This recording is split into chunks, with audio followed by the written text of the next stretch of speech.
Hey, ladies and gentlemen, welcome to the first ever ICW Off the Hook podcast. You are here with the doc, and first before we get into anything, I want to say this is epic. This is the first time in my podcasting career I'm doing an independent show, and for actually kind of ironic for an independent wrestling company and reviewing an independent wrestling company show. So I'm really excited for this, and I hope you are too. And this is ICW Fight Club, December 9th. They were in the garage in Glasgow, Scotland, and they kicked it off with their typical intro, a really solid intro piece, I think, for ICW, very fitting one.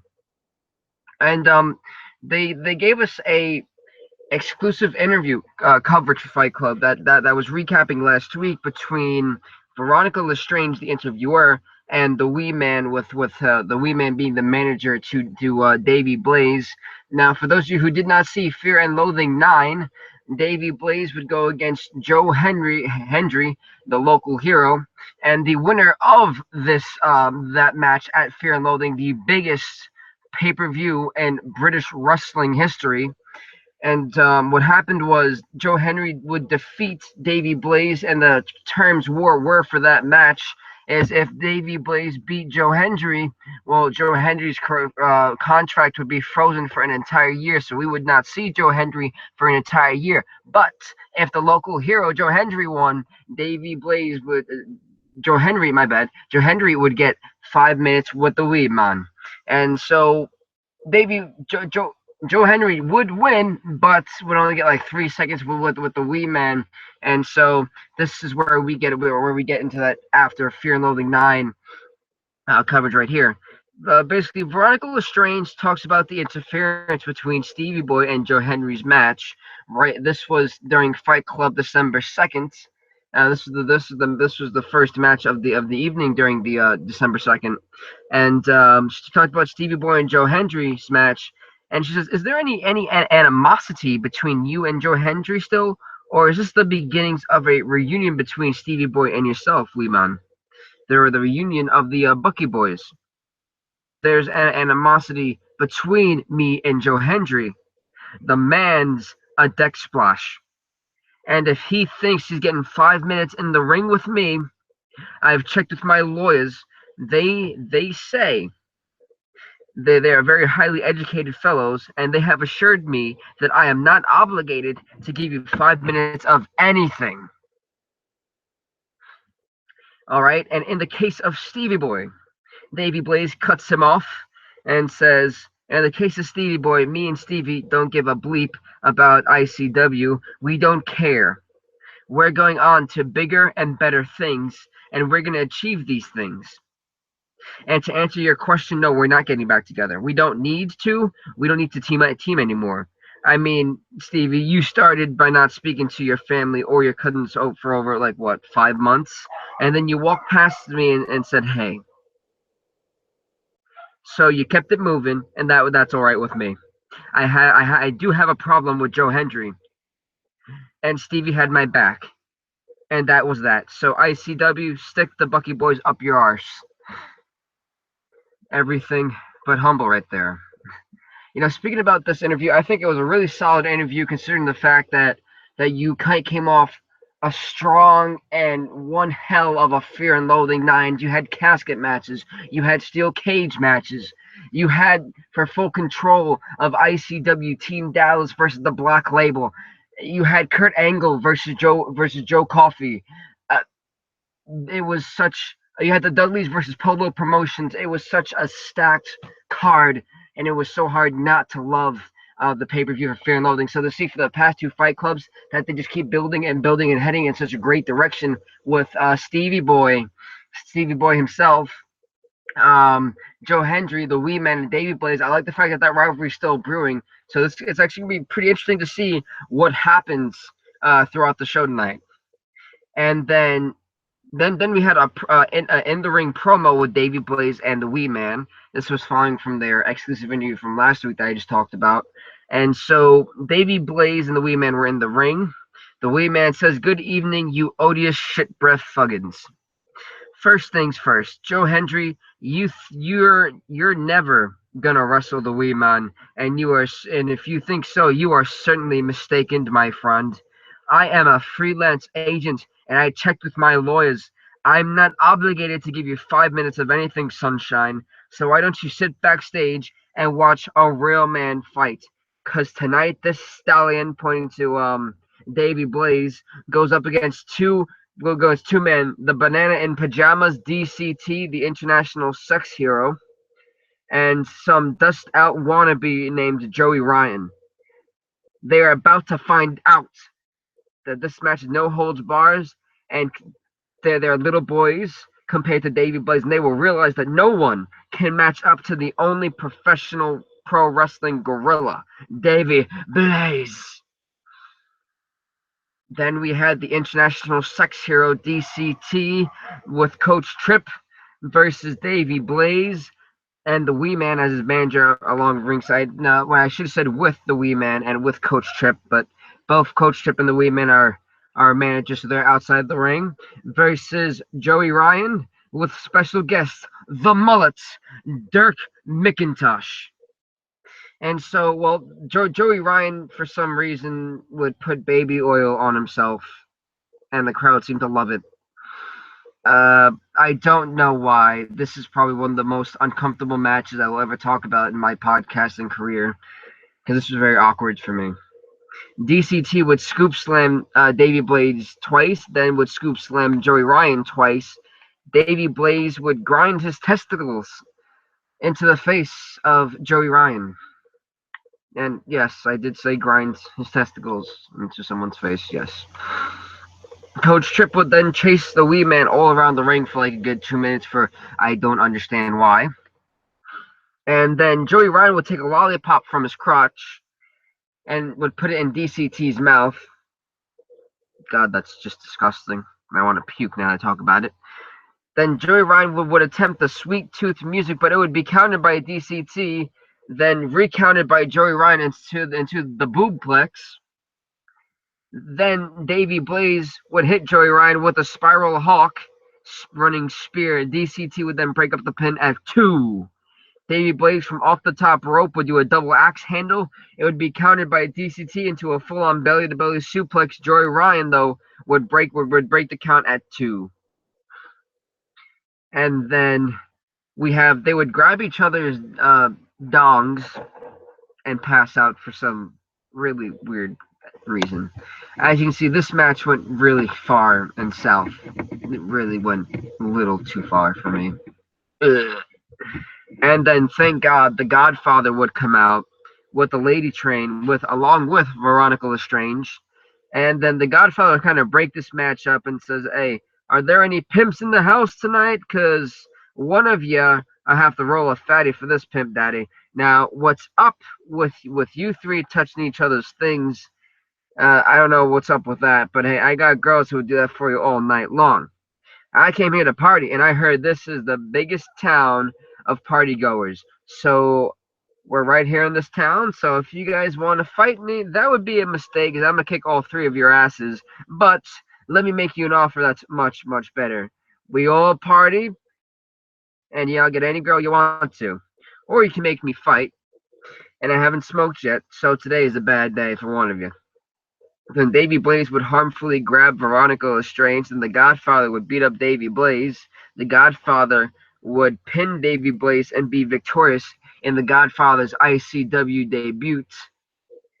And then the Godfather says, "Hey, I still want to party here. You guys still have your choice of any of these girls." Then Coach Tripp, the Lady Train, DCT, Joey Ryan, the Godfather, and Veronica Lestrange are all dancing in the ring. Now, thankfully, that's over with that, because I don't even want to talk about that ever again in my entire career, because that was God-forsaken weird. Then we had Polo Promotions in the ring in the ring promo. Mark Coffey and Jackie Polo make up Polo Promotions. Now these guys are the longest reigning ICW tag team champions in the history of ICW, and they still have had their title reign for once again a very impressive and long run.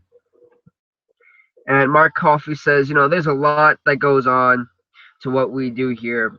And what you see is only the 10, 15, 20 minutes we are in this ring. You don't see what happens when we go back there and how long it takes us to take off our boots because we're that sore. You don't see us struggling out of bed for 20 minutes next morning. You don't see the physical rehabilitation sessions because we're so beat up. What you see is what happens in this ring and what you pay your money for, and we thank you for that. Every time we step in this ring, one of us learns something new. If it's about ourselves, our tag team partners, or the opponents, but we learn something new. And sometimes we learn something new about each and every single one of you. Last week, over 6,000 plus of the best fans walked themselves to the Hydro. We stood there and looked dead at Brother Ray and Brother Dave on Team 3D. And you know what we learned? We learned exactly how good we are. With that being said, who is the longest reigning tag team champions in ICW history? Jackie Polo said, us.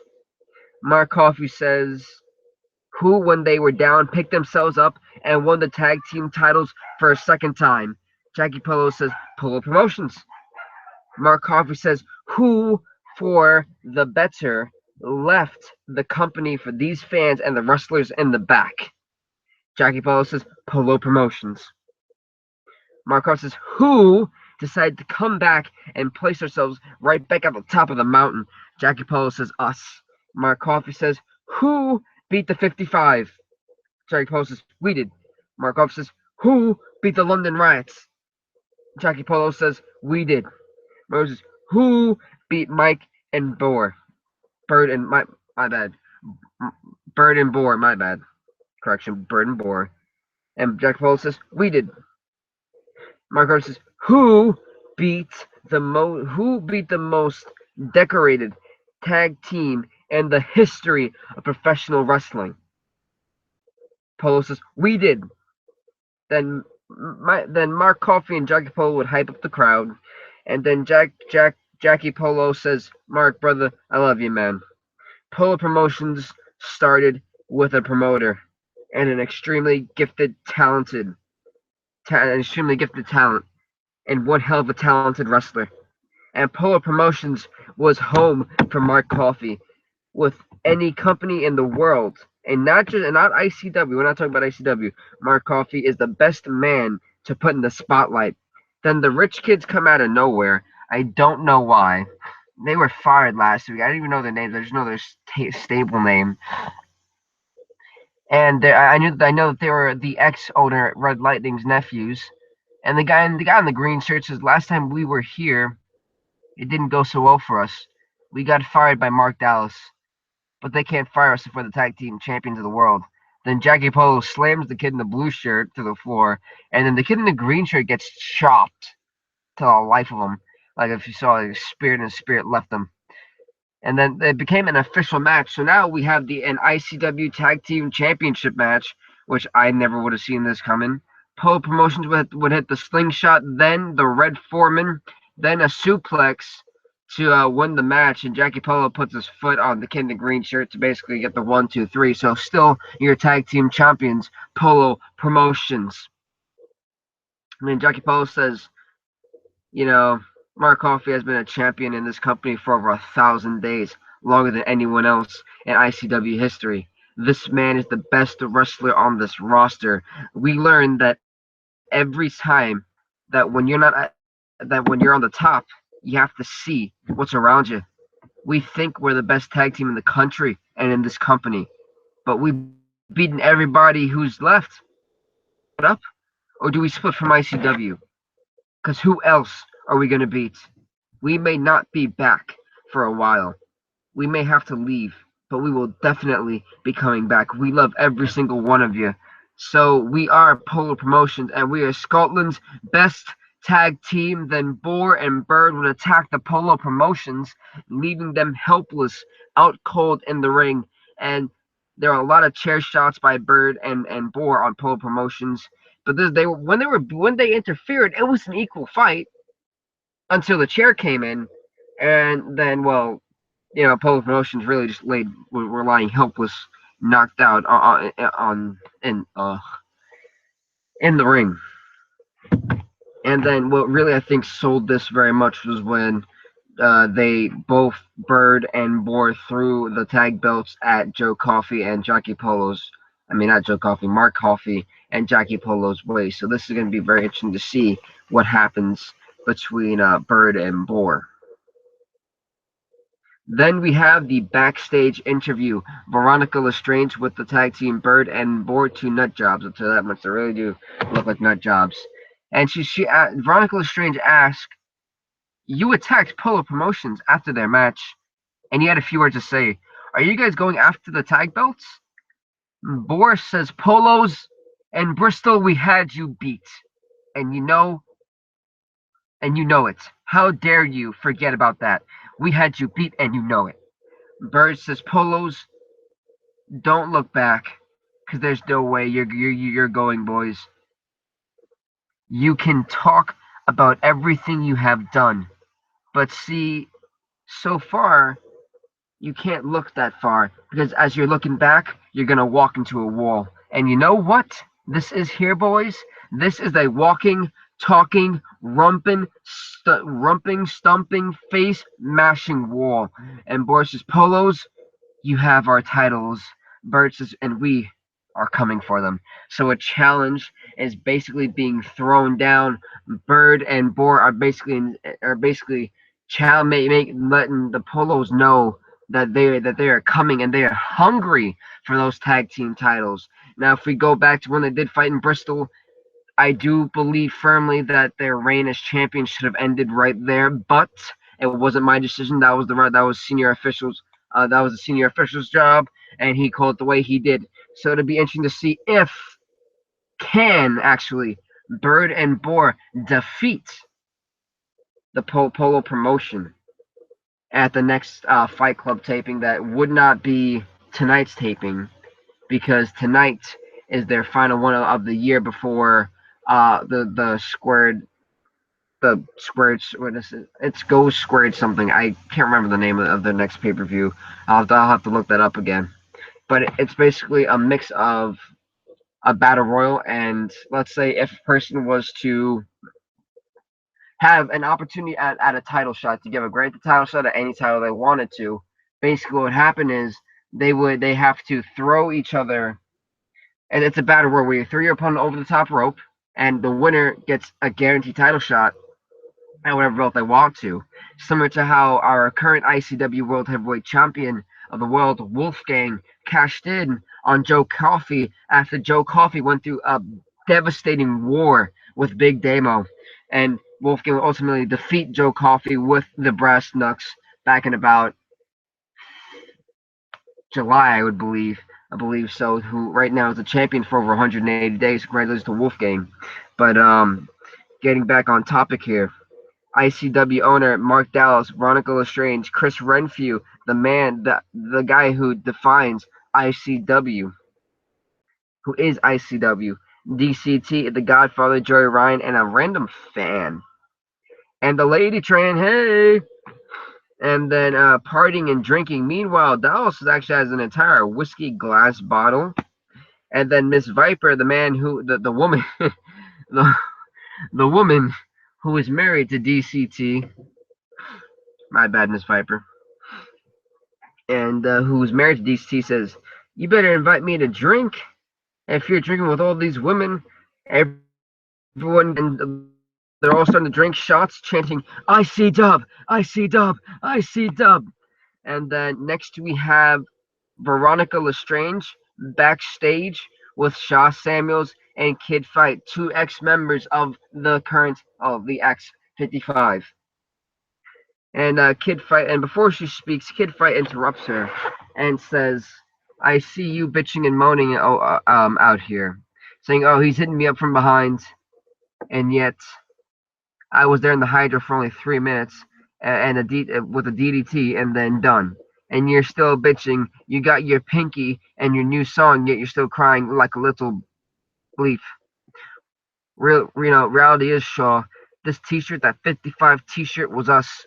But then you ditched me while I was at a wedding, and then you were apparently holding up your pinky. And so after everything we've been through, that's fine. And you know what? It's not a 4-on-4, Shaw. It's a 1-on-1, Shaw. And you know what? I'm gonna break your jaw. Then Shaw Samuels slaps Kid Fight. Then they brawl into the ring basically. So then we have the big badass of the Pinky Party, Shaw Samuels, versus the Demolition Man of ICW, Kid Fight. Shaw Samuels during this match would throw Kid Fight into the steel barricade. Shaw Samuels would run, but then would run and try to crush the barricade and Kid Fight together. Instead, Kid Fight would counter, launch him over, and the straight back would of Shaw Samuels would hit the wooden floor back first. Then then they start to fight backstage. Shaw Samuels throws Kid Fight into the arcade area next into the bar. Shaw Samuels downstairs. So they basically really like almost left the arena almost. Shaw Samuels downstairs throws him into a wall, and then they brawl to where the show has to move on because so we technically have no winner because we don't know what's going on right there. And then for IC, then we have this is probably one of the biggest matches of the night. Then we have the ICW Women's Championship match between the challenger, the first ever ICW Women's Champion Viper, versus the champion and the Empress of the Filthy Generation, Kaylee Ray. Then Kaylee Ray on the ropes before the match started. Viper would launch herself into Kaylee Ray, which would basically Kaylee Ray would go flying into the steel barricade. Kaylee Ray would hit a suicide dive on Viper, crushing her into the steel barricade. Kaylee Ray would hit Viper with her with the gory bomb, and then Viper would hit Kaylee Ray during the match with the Viper driver kick out at 2. Kaylee Ray would then again hit the gory bomb on Viper into the turnbuckle pads, almost breaking the jaw of Miss Viper. Viper would then grab Kaylee Ray, hold her literally, grab her like choking her almost, and smash her spine dead on right in the middle of your back's crevice. Literally that lovely where your spine goes down right in the middle, and you heard the thud of Kaylee Ray's back almost break on the steel ring post. Then at this point, Kaylee Ray would attempt the gory bomb on the ramp. Viper would counter it, but then Kaylee Ray would then try to power bomb her. Viper flips her over to where Kaylee Ray's back hits the steel and wooden ramp back first, and the loud thud that would definitely take a toll on Kaylee Ray throughout the match. They would pull each other's hair to the point where they fell off the ramp. Then Kaylee Ray would hit the gory bomb outside. Viper's face would hit the ring apron. This is when I thought she was knocked out cold because for a good 2 minutes she was not moving and she was breathing very slowly. And then Kaylee Ray would hit another gory bomb on Viper in the middle of the ring to win the match and retain her ICW Women's Championship. Which, if you don't know who Kaylee Ray is, if you look at the middle of my profile, she's right in the middle. Our current champion, Kaylee Ray, with a KLR. That is who I'm talking about right there. And then after the match, Viper's nose is bleeding, so her nose was definitely broken. Then Kaylee Ray would just rub it in and almost basically spit in the face of Viper. And then Viper just had enough. Viper snapped, and she would attack Kaylee Ray. Security had to break it up and separate them. Post-match says, the post-match promo basically, Viper says, F you disrespectful little bitch. I'm sick of your shit. She insults the filthy generation. She calls her boyfriend a pile of crap. And she also says she will follow Kaylee Ray to the ends of the earth for that belt. And she's going to beat her face in for it. So tensions once again brewing. This rivalry is far from over. The big question is, though, is that how long can Kaylee Ray keep the title? And has she lit a new fuse, a fire under Viper? Is this a new Viper? Is this a more aggressive Viper? We don't know yet. And tonight, I know tonight's Fight Club is 12/11/16, and I'm so excited for that. And I don't know what I'm doing to do the review for that. So it's a very interesting Fight Club league up with so much intensity and a lot of drama in it. And this is as much as you can ask for. It's a very, very intense ICW. Then we have Shaw Samuels and Kid Fight once again fighting. Shaw Samuels launches Kid fighting from the fans area into the steel barricade. Shaw Samuels would get a chair, and then Kid fight would basically take the high ground, doing the smart thing. And then Shaw Sims in the ring says, "You know what? You keep running like a little bitch. The next time we're in the garage, there's nowhere to run. There's nowhere where you can hide. Where you run, it's legal. Falls count anywhere in Glasgow. You can't escape, you cunt." And so the next time they're in the garage, it'll be Shaw Samuels versus Kid Fight and a grudge match, definitely, and a falls count anywhere grudge match, so they can finally settle their differences. The question is, who do you have for your pick? You let us know between Shaw Samuels and Kid Fight. Then we have the main event of the evening: the king of all that is evil, Brahm, versus the devil's favorite darty, Jack Jester. Note for this match is Jack Jester runs in between the bottom of the rope so his feet connect to Bram's face. Bram goes into the steel cage. Bram actually indents this cage. Jack Jester would throw Bram into the steel, not steel cage, a steel barricade. Correction there. Then Jack Jester would throw Bram into the steel barricade. Bram and Jester would fight into the crowd, and Jester hits Bram with a steel chair twice to the back, and then Jester would throw Bram into the bar. Bram would spit beer into the face of Jack Jester's face. Bram would smash Jester's ribs and back with a chair. Bram would throw Jester while his head is wedged into a steel chair into a wall. Bram demolishes the ringside area and gets a wooden table. You know how in American wrestling where it's really small wooden wood like tables where if you could probably, if you gun your phone hard enough, it'll completely fold in two. These are not like that. These are actually wooden boards. So you actually have to like put yourself through the table for them to actually break into two. Otherwise, they're just gonna break in one side. Like they're really strong tables. And so Jester would kick Bram in the balls, then smash him in the skull with a steel chair. Off the top rope, we haven't seen Jack Jester do something like this in 18 months since he was in the Black Label. Jester would hit the diving elbow to Bram through a table. Bram would kick out at two. Jester limping on the right leg at this point. Jester definitely hurt his leg off that top. It actually, I believe, didn't even hit anything but the steel wooden floor and part of the barricade. So that would definitely take a toll throughout the rest of the match for Jack Jester. Jack Jester would get a steel weapon, and then Drew Galloway's music would hit. Jack Jester distracted. Bram would low blow Jester, hits him with the Impaler DDT to win the match. Then after the match, Bram hits Jack Jester with the pile driver. Bram punches Shawn McLaughlin, the referee, for no apparent reason. And in ICW, you cannot touch the referee, you get an automatic fine. Bram would then hit Jack Jester with another pile driver. Bram choking Jester. Then the man who has been gone, who disappeared from ICW for about 2 weeks and has only been seen on Titantrons and video packages, Drew Galloway, would appear on the Titantron. Drew Galloway says from the Titantron, Jester, you're screwed. Finish him. Then Bram at this point would go for a third pile driver. Then basically Team ICW would come out. Chris Renfrew with a chair. Also Mark Dallas, Joe Henry, DCT, and Aaron Echo would come out to the aid of Jack Jester. Bram would retreat into the crowd, basically saying "F you" to the crowd, Mark Dallas, and everybody in the ring. Mark Dallas offers a handshake to Jack Jester, and Jester hugs Dallas and raises Dallas's arm, and then hugs Chris Renfrew and raises his arm. So Team ICW just got a whole lot better when the Devil's favorite Darcy, my bad, Darty comes in for ICW. Now, I guess you said the remaining crumbles of the Black Label. It is not looking good for these guys because they're coming off on a very bad wave with a lot of ICW men, and there's a whole lot more of ICW men now that Mark Dallas has 100% control of the company, and there's no red lightning.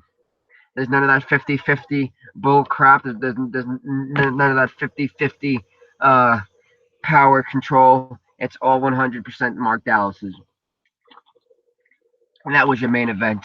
And that concludes the actual discussion about the show, as I want to get into um, tonight's show, which probably is happening or probably ended already. And I know we had Chris Renfrew versus Trent Seven. The winner of this match, of the match tonight, would go on to face the world heavyweight champion Wolfgang. But I also know that Wolfgang faces Stevie Boy for the world heavyweight title tonight. So everything that is big is happening once again. ICW seems to get more epic and epic as we go along. So I really don't know what to expect. And for what ICW, they always keep me on my heels, to say the least. And so, with that being said, I want to get into why I made this channel. I made this channel because I was watching a couple of wrestling companies.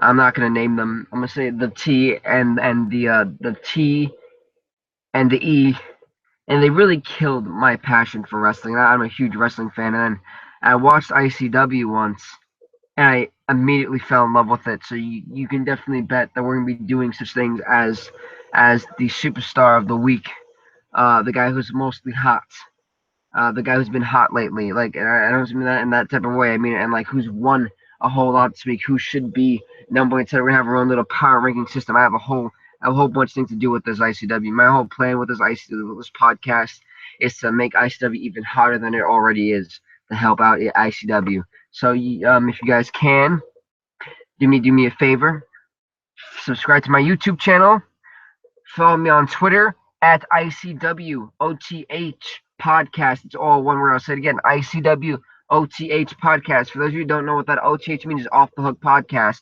Subscribe to my YouTube handle at ICW Off the Hook podcast. Like our Facebook page at ICW Off the Hook podcast. And so thank you for watching this. If you guys have any questions or comments, I believe I have them activated. If not, next time we are doing this, it will probably be on Saturdays, because I do a co-jointed thing with the TNA Mafia man who looks at some TNA stuff. So you definitely see me co-hosting that, but this is my main thing right here, and that is ICW, baby. So with that being said, the king of the, I'm gonna take one from Jack Jester here. The devil's favorite Dotsie may have lost tonight, but ICW, baby, is hotter than ever. So with that being said, good night.